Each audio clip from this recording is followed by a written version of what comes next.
Bien, perfecto. Ahora sí. Bien, vamos a dar entonces continuidad al estudio que estamos llevando adelante del Evangelio, de la vida del Señor Jesús a través del Evangelio de Lucas. Así que vamos abriendo nuestras Biblias en el capítulo 11, que es el que nos toca en el día de hoy, y vamos a leer por algunos párrafos, ¿sí?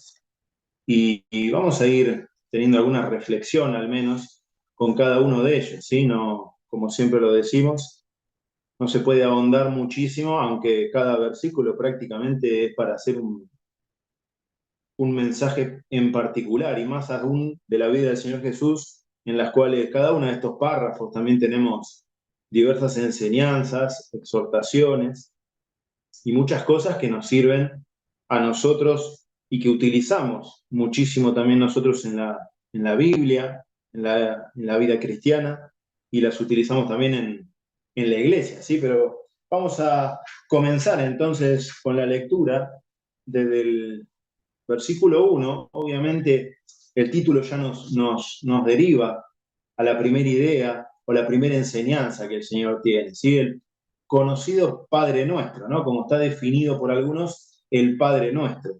Y este relato lo tenemos de esta manera solamente en Lucas, ¿sí? Solamente en Lucas tenemos esto, y en Mateo, en el capítulo 6 y en el capítulo 7, tiene algunos fragmentos de lo que nosotros en esta noche podemos leer también en esta enseñanza acerca de la oración, ¿sí? Obviamente también el propósito de Lucas, como también lo han dicho los hermanos que precedieron, que estuvieron hablando en algunos capítulos, el propósito del evangelista, del relato de Lucas, de la vida del Señor Jesús, está más apuntado a mostrar al Señor Jesús como hijo de Dios y dependiente de Dios, ¿sí? Esa es un poco más la visión puntual de este evangelio, como también lo decía Andrés en una secuencia temporal más exacta que otros, ¿sí? Pero también acá lo que nosotros tenemos que entender es que el evangelio de Lucas está apuntado, o su propósito es mostrar al Señor Jesús como hijo de Dios y dependiente de Dios. Por eso también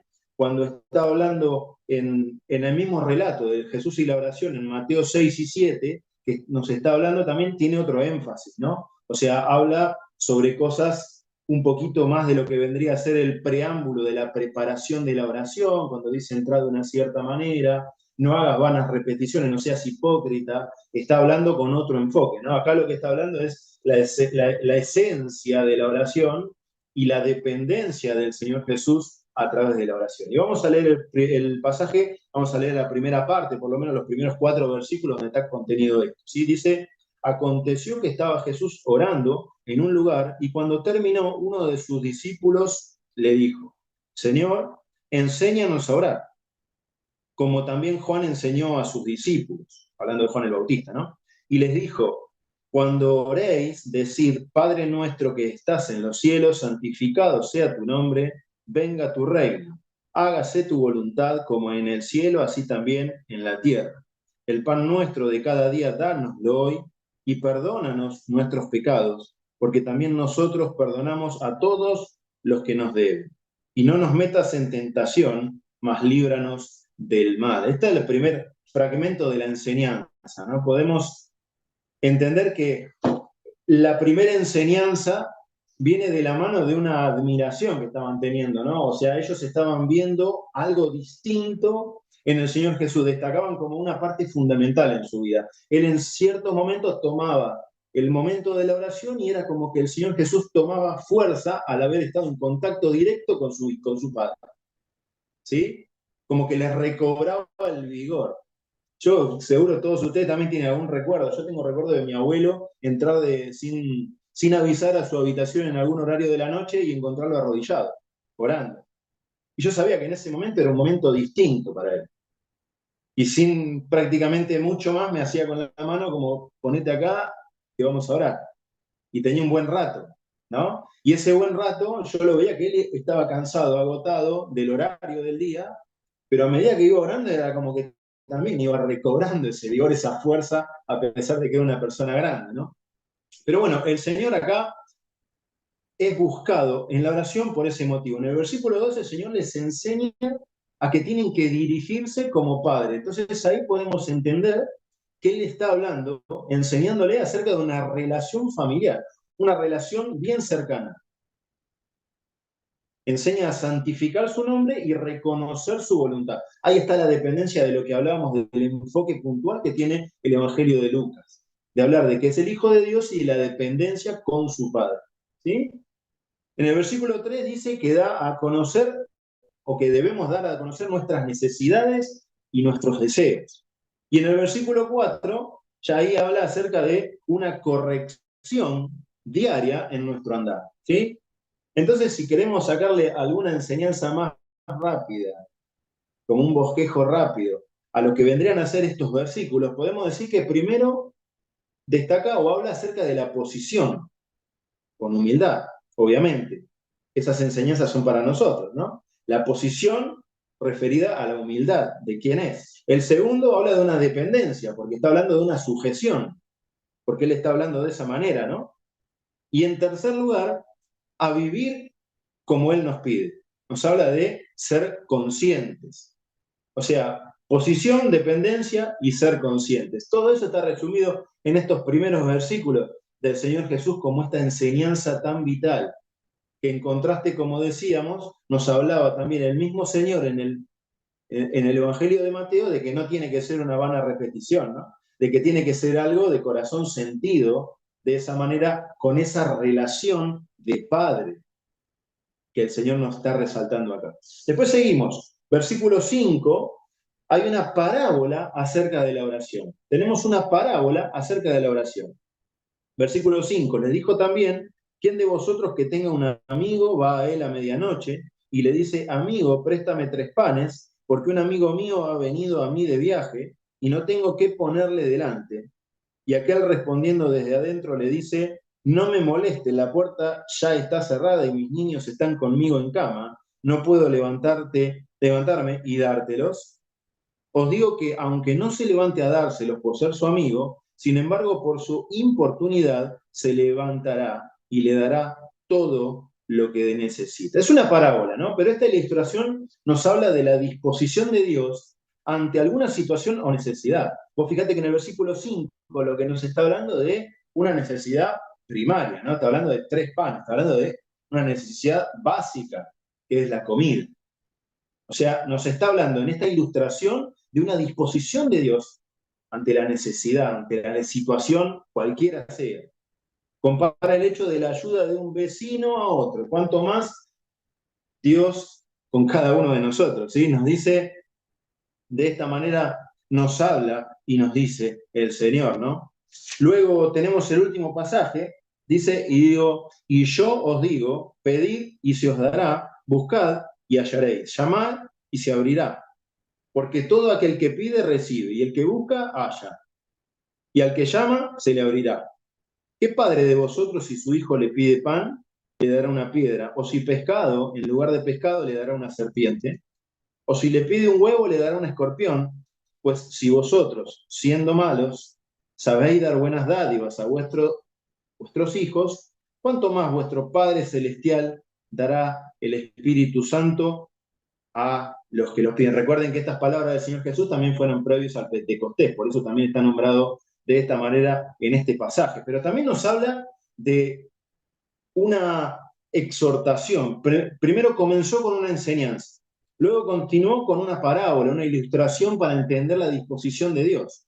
Y ahora termina con una exhortación, algo más puntual para nosotros, ¿no? Donde nos dice de que también tenemos que orar con esa cierta... Hay un libro que dice que hay que orar con audacia y con persistencia. De esta manera está definido, ¿no? En este pasaje que estamos leyendo recién. No es que Dios se resista o no se persuada por nuestras necesidades. Por supuesto que no.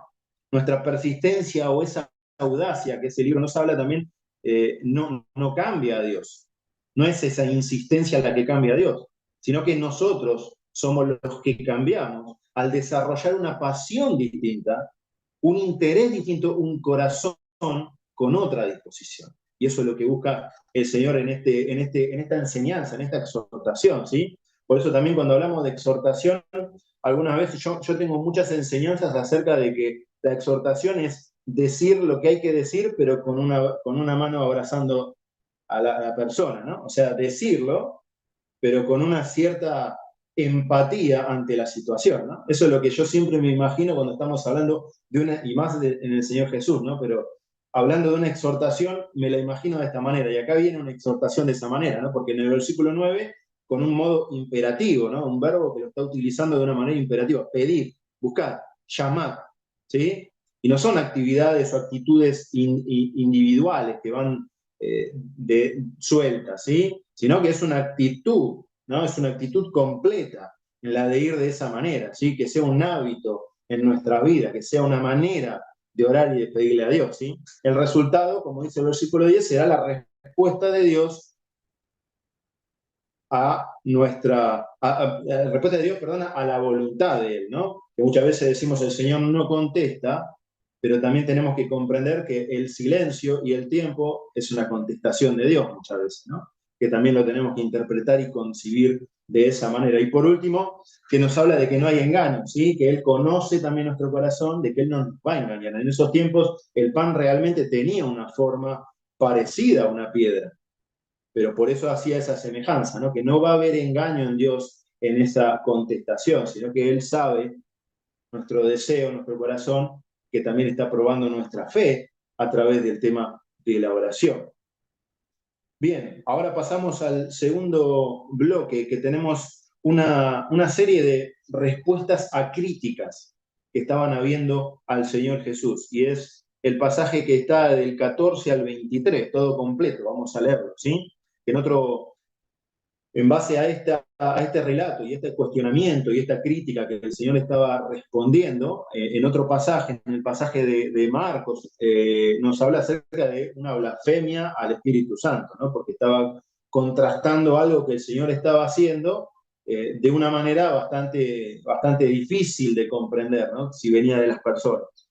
Bueno, vamos a leer entonces desde el versículo 14. Dice, estaba Jesús echando fuera un demonio que era mudo, y mudo, el hecho de que sea mudo en las utilizaciones del poder de Dios a través de los exorcismos, como quien dice de los judíos de esos tiempos, había una necesidad especial de que la persona que estaba siendo dominada por ese demonio, cuando le preguntaban generalmente cómo se llamaba, y por su nombre lo sacaban del cuerpo de esa persona. En este caso, es como decimos, estaba en un escalón arriba, ¿no? Porque el demonio había provocado que la persona, que la víctima sea muda. Por eso también había un cuestionamiento particular acerca de esto.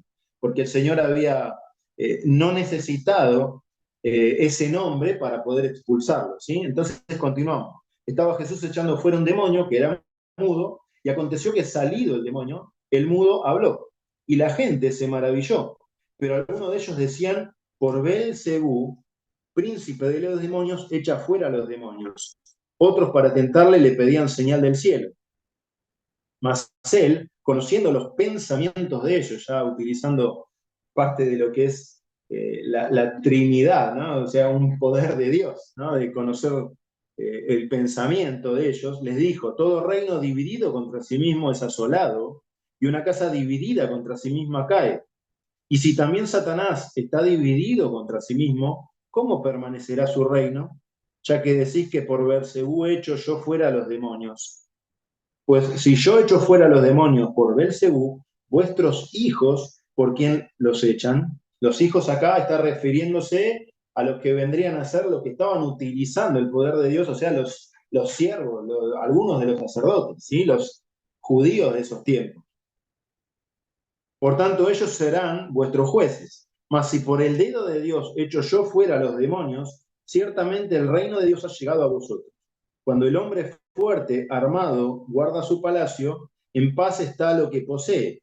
Pero cuando viene otro más fuerte que él y le vence, le quita todas sus armas en que confiaba y reparte el botín. El que no es conmigo, contra mí es, y el que conmigo no recoge, desparrama. Acá estamos resaltando también un pasaje que lo había visto Andrés también, ¿no? De un cuestionamiento acerca de quiénes están con Cristo y quiénes están en contra, ¿no? Pero todo este pasaje que acabamos de leer está resumido en ese bloque que yo lo tengo como respuestas a críticas, ¿no? Del Señor Jesús. Luego de cada milagro, obviamente, había maravillados y había cuestionadores, ¿no? Las críticas son puestas de dos maneras. Y uno que plantean de que era por Belcebú, por príncipe de los demonios, y otra parte que estaba planteando de que pretendían un milagro del cielo, en el versículo 16. Y el Señor le responde como, con una contradicción. Ustedes lo que están utilizando es una contradicción. Estaría el diablo echando a sus demonios propios, básicamente, es lo que le estaba diciendo. O sea, el diablo puso un demonio dentro de esta persona y el mismo diablo ahora a través de Belcebú estoy trabajando. Básicamente era lo que el Señor le estaba mostrando. ¿Sí? Había una contradicción en las posturas. Pero incluso los compatriotas judíos, como recién estábamos leyendo, estarían también obrando así, ya que ellos también estaban exorcizando y trabajando, pero esa era la parte que ellos no querían ver. Ellos estaban considerando, como decíamos también, de que el Señor Jesús no era el Cristo, ¿no? Que no era el Hijo de Dios.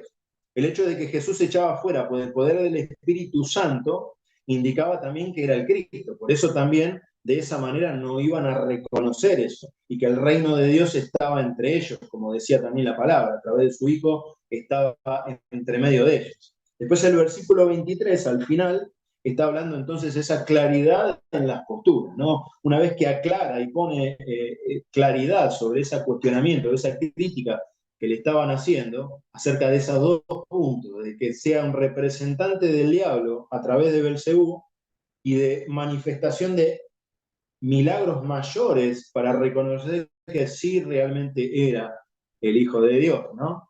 Entonces ahí en esa claridad de posturas, como decíamos en el capítulo 9 con Andrés lo habíamos visto también hablando de eso, ¿no? De los que esparcen, de los que estaban para un lado o los que estaban entonces trabajando para otro lado. El Señor le responde con claridad, ¿no? Hay dos o tres puntos en los cuales el Señor Jesús acá les marca que se están contradiciendo, ¿no? Básicamente lo que le estaba diciendo era eso, ¿no?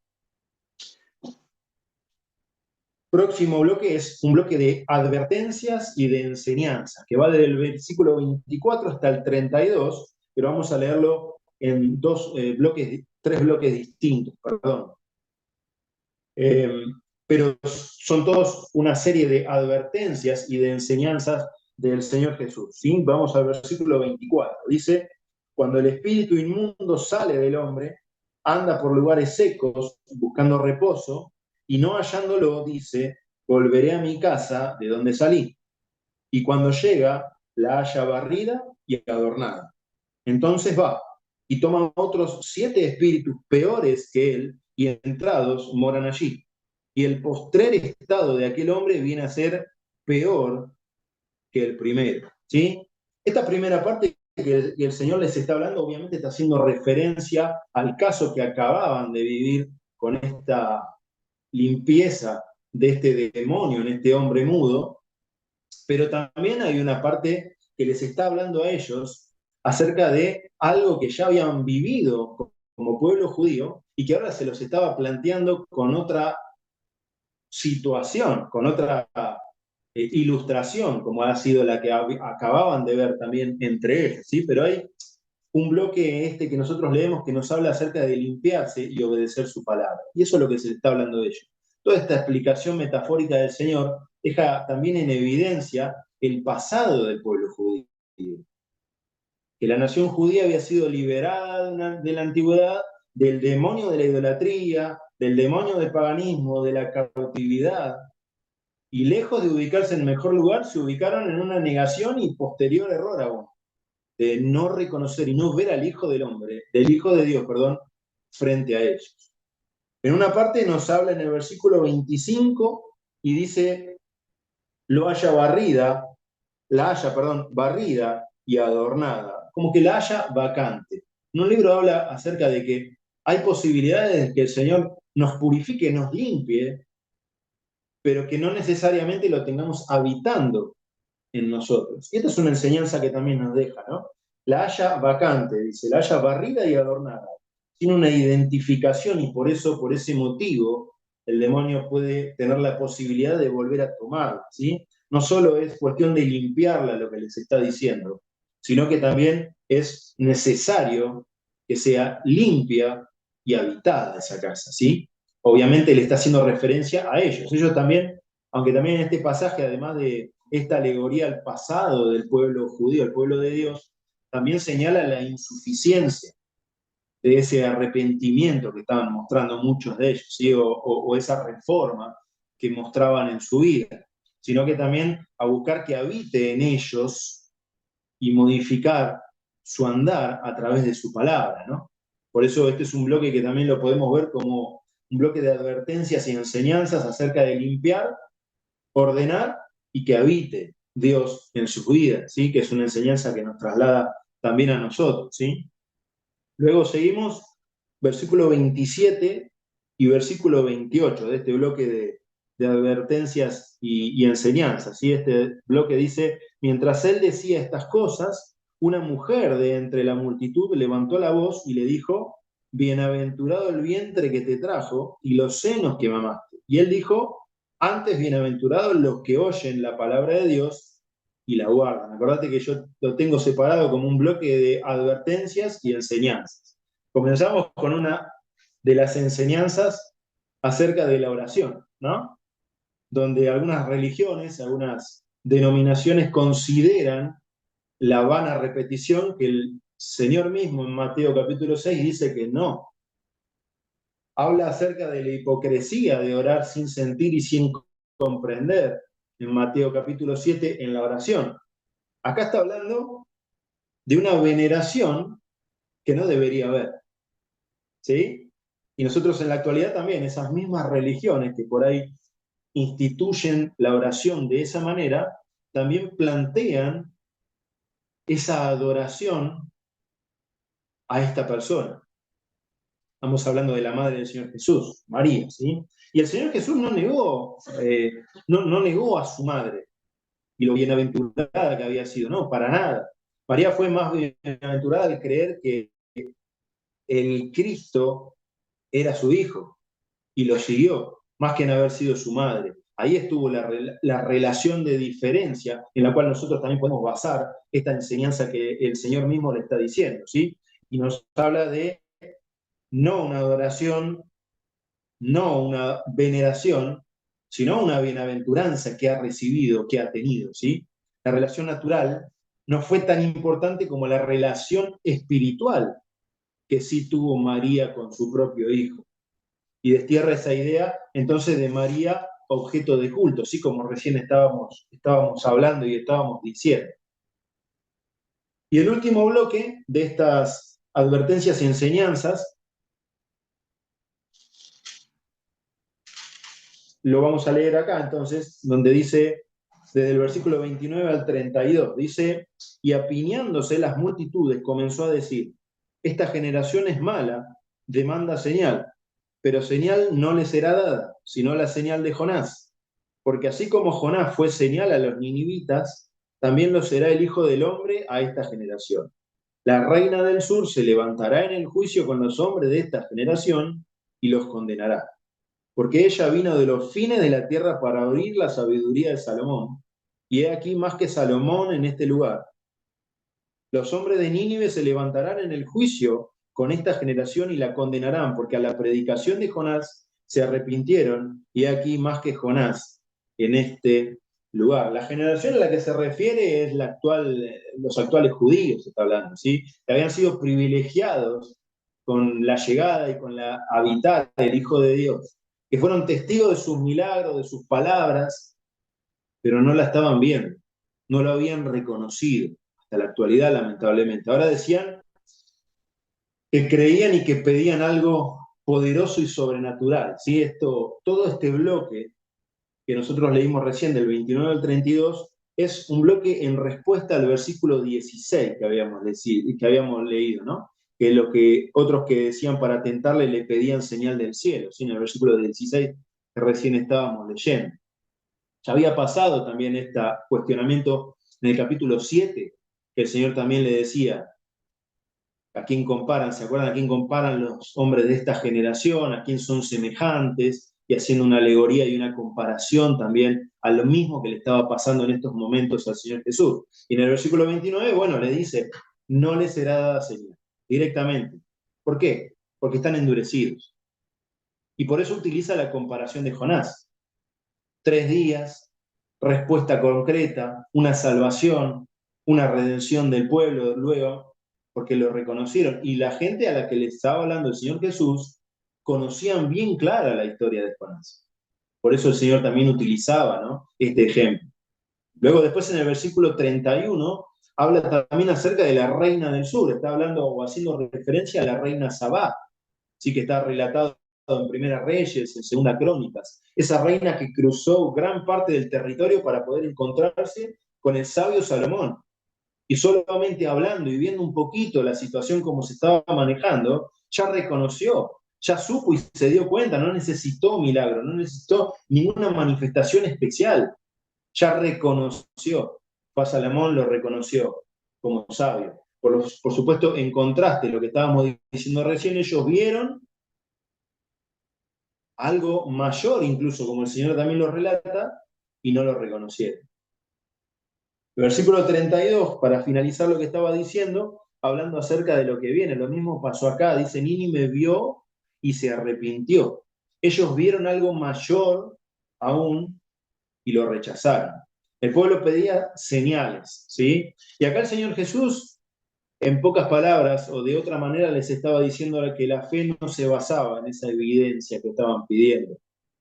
Los hombres, cuando vea, creeré, dicen, ¿no? Pero Dios te dice, cuando creas, vivirás. Hay una diferencia total en cuanto a cómo está enfocado el tema de la fe. Y el Señor lo que les estaba haciendo énfasis era puntualmente acerca de eso, de que no estaban viendo lo que tenían enfrente de sus ojos. Versículo 33, ya aceleramos un poquito, así podemos redondear y terminar. De este bloque también hay una exhortación a estar centrados, una exhortación a la pureza de corazón. Vamos a leer del 33 al 36, este bloquecito. Dice el 33, nadie pone en oculto la luz encendida ni debajo del almud, sino en el candelero, para que los que entran vean la luz. La lámpara del cuerpo es el ojo. Cuando tu ojo es bueno, también todo tu cuerpo está lleno de luz. Pero cuando tu ojo es maligno, también tu cuerpo está en tinieblas. Mira pues, no suceda que la luz que en ti hay sea tinieblas. Así que si todo tu cuerpo está lleno de luz, no teniendo parte alguna de tinieblas, será todo luminoso, como cuando una lámpara te alumbra con su resplandor. Acá el Señor Jesús está hablando también y está dándoles una exhortación a estar un poco, a estar centrados, a buscar esa pureza de corazón, real, genuina, y no falseada como a las personas que les estaba hablando. Dios es quien ha encendido una luz en la persona de Cristo. Pero también en el versículo 33 dice que podemos esconder o poner debajo de un contenedor de lo que había sido la cosecha, como quien dice, ¿sí? Y acá está hablando de esconder dentro de la luz. Esconder refiere quizás a una vergüenza, a un temor, poner debajo del almud. Nos habla de ocultar, nos habla de tapar algo que podemos tener. Hay otra interpretación válida que también es posible que se pueda desarrollar o que se pueda estudiar, que es ahogarse con las cuestiones de negocio o con las cuestiones terrenales. Pero yo creo que acá en este pasaje también podemos verlo de esta manera, ¿no? A pesar de que podemos entenderlo también de la otra. Acá lo que el Señor nos está hablando, o lo que les estaba hablando a esa gente, es lo mismo que nos dice a nosotros, de que hay una luz que la cual nosotros no debemos esconder. Entonces, por eso nos exhorta a enfocarnos y a sincerar nuestra mirada. ¿Sí? En el versículo 34 habla de eso, de enfocarse, de sincerar la mirada. En el versículo 35 y 36, después dice nuevamente, replantea esa idea de cuáles son los objetivos, ¿no? O sea, ¿para qué lo vas a estar haciendo si no estás mostrando la luz? ¿Cuáles son tus objetivos? ¿Son puros, son leales, son genuinos? Esto es todo lo que el Señor le está planteando en estos cuestionamientos. Si son puros, entonces, en el versículo 36 dice, si son puros y genuinos, entonces el resultado será que haya luz en vos. Estaremos iluminados por completo por su luz, por su palabra, por su mensaje, por la salvación de Dios. Y recordemos siempre que el Señor Jesús se dirigía a personas que se creían puras, sabias, que eran los auténticos merecedores de esa luz, ¿sí? Porque les estaba hablando en gran parte a todos los fariseos, a todos los escribas, ¿sí? Y ahora sí tenemos el último bloque, desde el versículo 37 al 54, es un capítulo largo, por eso también hablo rápido, para poder terminarlo y poder entrar dentro de los tiempos que más o menos lo hacemos en estos martes, ¿no?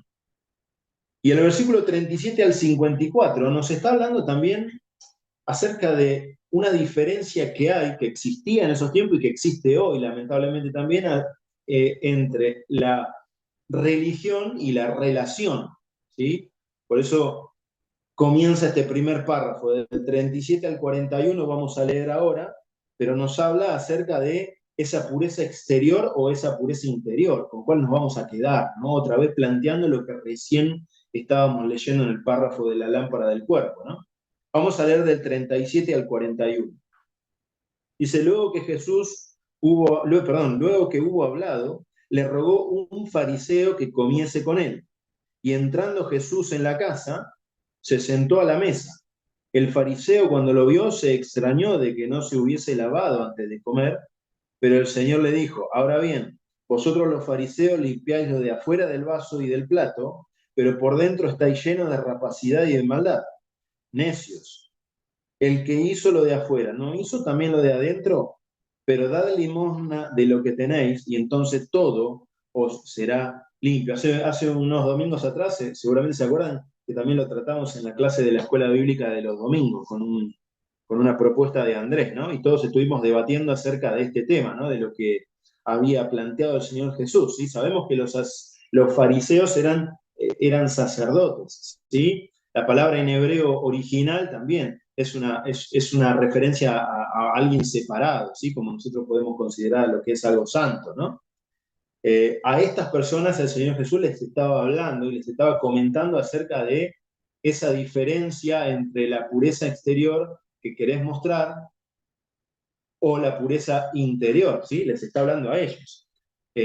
Vino también el Señor, no nos olvidemos que cada uno de estos planteos que también estuvimos leyendo en esas advertencias, en algunas respuestas a las críticas, el Señor vino a comenzar un nuevo pacto, si era una nueva era, ¿sí? Y derribaba un poco en parte algunas tradiciones, ¿sí? Los fariseos parecían o se mostraban ante la gente rectos, Señor. El Señor Jesús nos habla de una faz, de una vida pura, de una sola vida, de una muestra. En 1 Samuel capítulo 16, si se acuerdan, cuando Samuel estaba ungiendo al próximo rey, al rey David, estaba hablando y les decía que los hombres ven lo de afuera, pero Dios ve lo de adentro, ¿no? Y hacemos referencia también a eso.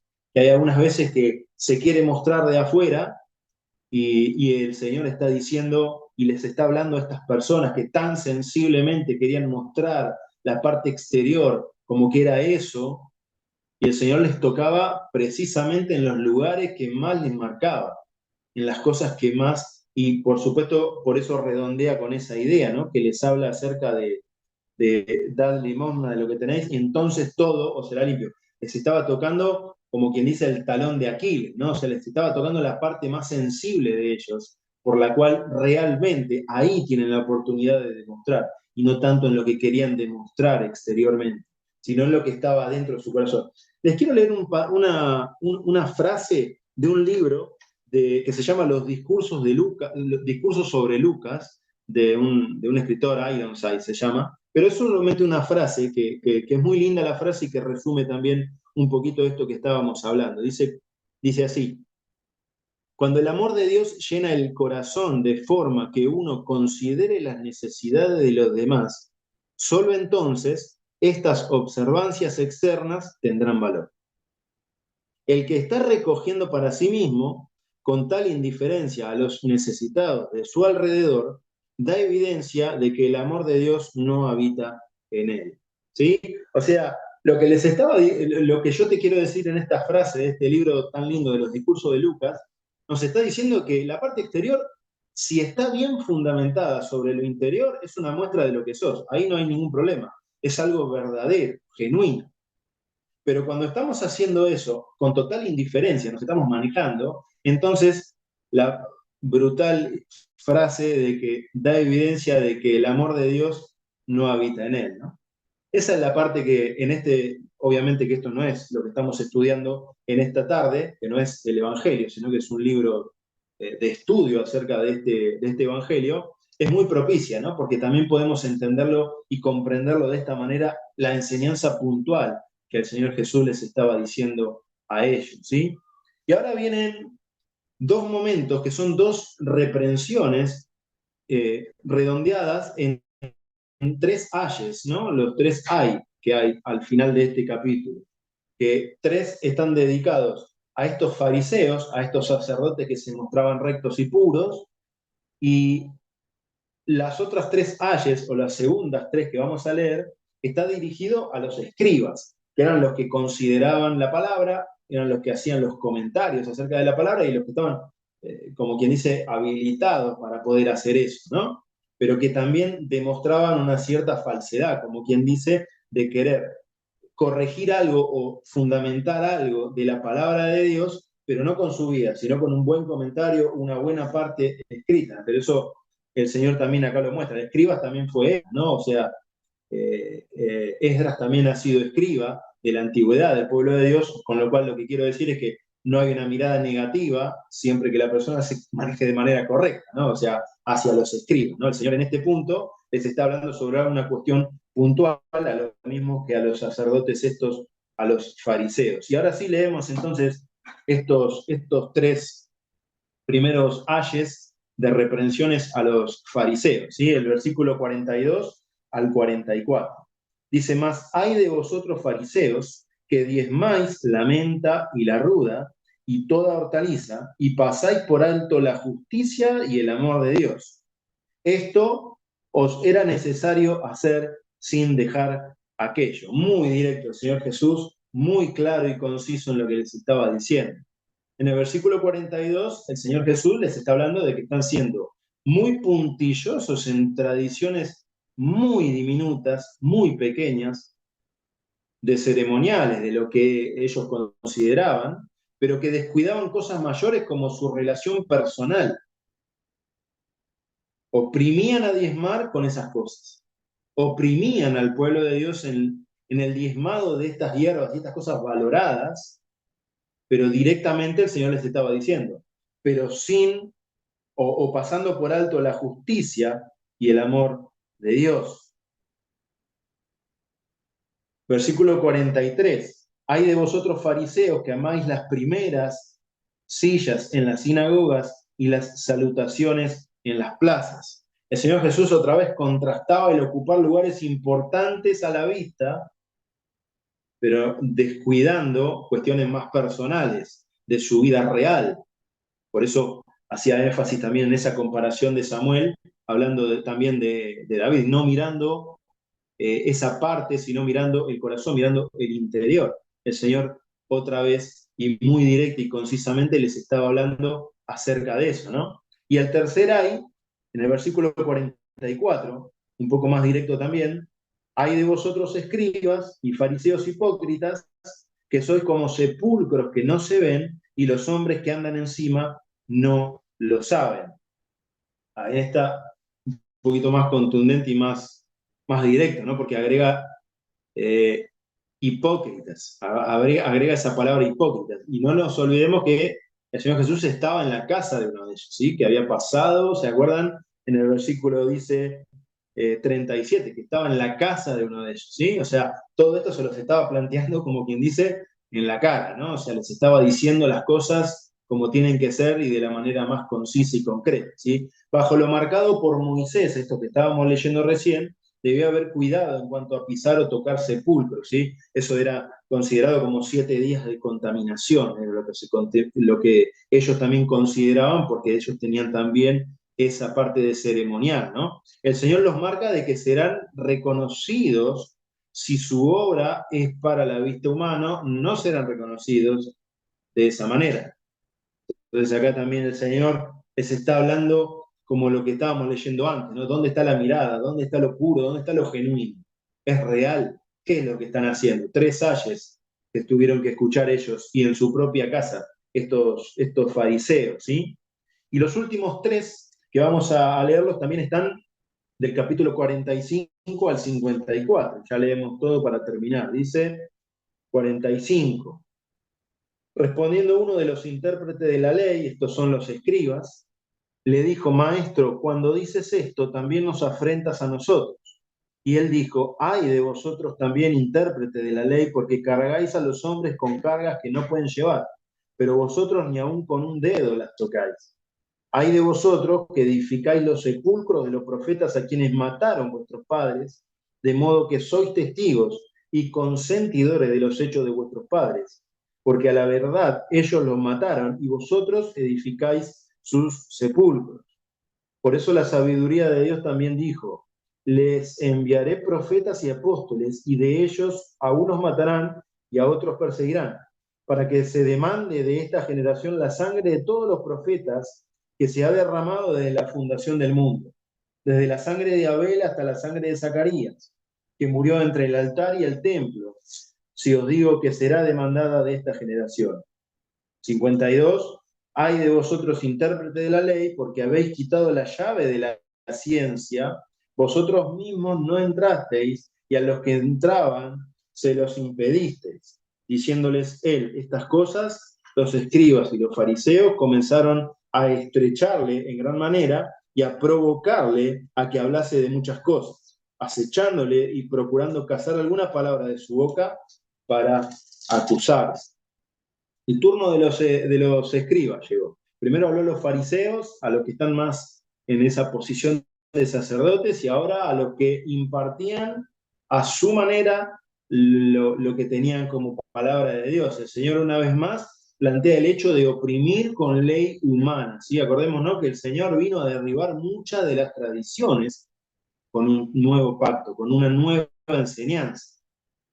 Y de ellos, de esa manera, oprimían con esta ley humana, con estas tradiciones al pueblo, y ni siquiera ellos la estaban aplicando. Por eso, del versículo 47 al 50, el Señor habla de también entender mal muchas profecías, ¿sí? O sea, el Señor les está hablando de que han habido otras oportunidades en las cuales estuvieron diciendo lo mismo que yo te estoy diciendo ahora, en reconocer, y que ellos tampoco negaron. Por eso también llega este momento en el negar al Señor Jesús, aunque ellos mostrasen ser distintos a sus antepasados. Y ellos estaban mostrando o queriéndose mostrar como que era una generación distinta. El Señor les estaba poniendo blanco sobre negro, que ellos se estaban manejando de una manera incorrecta también, y no estaban viendo al Cristo, al Hijo de Dios, delante de ellos.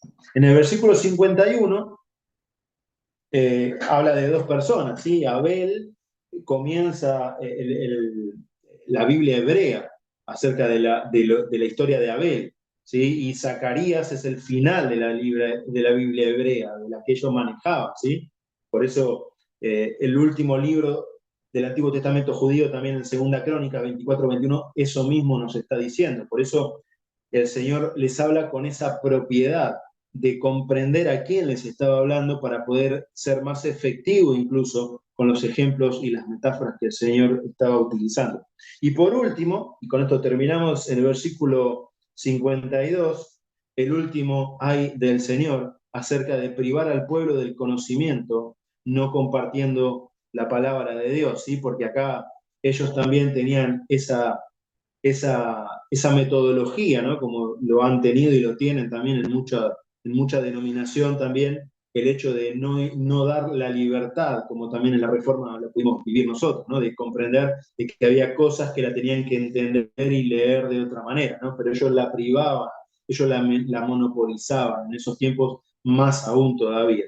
Y tristemente todas estas cosas que el Señor estuvo hablando acerca de esa religión versus esa relación, que yo te quería hablar acerca de estas pureza exterior y pureza interior en este último bloque de versículos, y estas tres reprensiones para cada uno de ellos, tristemente también la podemos ver en la actualidad, ¿no? En estos días pasados, hasta creo que es el jueves, tienen la Pascua judía, ¿no? Donde todavía están celebrando otra cosa, están celebrando la salida del pueblo de Dios, el éxodo, la salida de la cautividad, ¿no? Que todavía no reconoce como nosotros sí vemos a nuestro Salvador. Quiera Dios que de esta manera, entonces, con este repaso acelerado, rápido, pero con algunos puntos para tener en cuenta acerca de la oración, de las enseñanzas, de las exhortaciones que el Señor nos mostró también en ese primer párrafo, la respuesta a las críticas que el Señor estuvo teniendo, las advertencias, las enseñanzas, como también lo hacía de la oración, lo hacía con la divinidad de la Virgen María también, ¿sí? Esta exhortación a la pureza y esta diferencia en religión versus relación. Que el Señor nos bendiga. Tenemos una oración para terminar. Dios y Padre que estás en el cielo, te damos las gracias, Señor, por este momento que podemos compartir, Señor, todos unidos a través del Espíritu Santo en comunión para poder abrir tu palabra, para poder estudiar, para poder repasar y para poder, Señor, como también lo dice tu palabra, comprender, apropiarnos y poder, Señor, poner en práctica tantas enseñanzas a través de la vida del Señor Jesús que podemos leer en este Evangelio de Lucas. Señor, te damos las gracias por estos momentos. Te queremos pedir, Señor, por el resto de esta semana, por la reunión del jueves también, y no dejar de lado, Señor, las personas que están pasando por momentos difíciles de salud, caso de Dylan, caso de Negrita, para que, Señor y Dios, tú estés acompañando, fortaleciendo a cada uno de ellos, a la familia, para poder sostener, para poder, Señor, comprender de alguna manera, a pesar de que somos humanos y que no las comprendemos muchas cosas, poder comprender cuál es tu voluntad y en algunos casos, Señor y Dios, aceptarla para nuestras vidas. Señor, te damos las gracias por estos momentos. Oramos en el nombre del Señor Jesús, nuestro Salvador. Amén.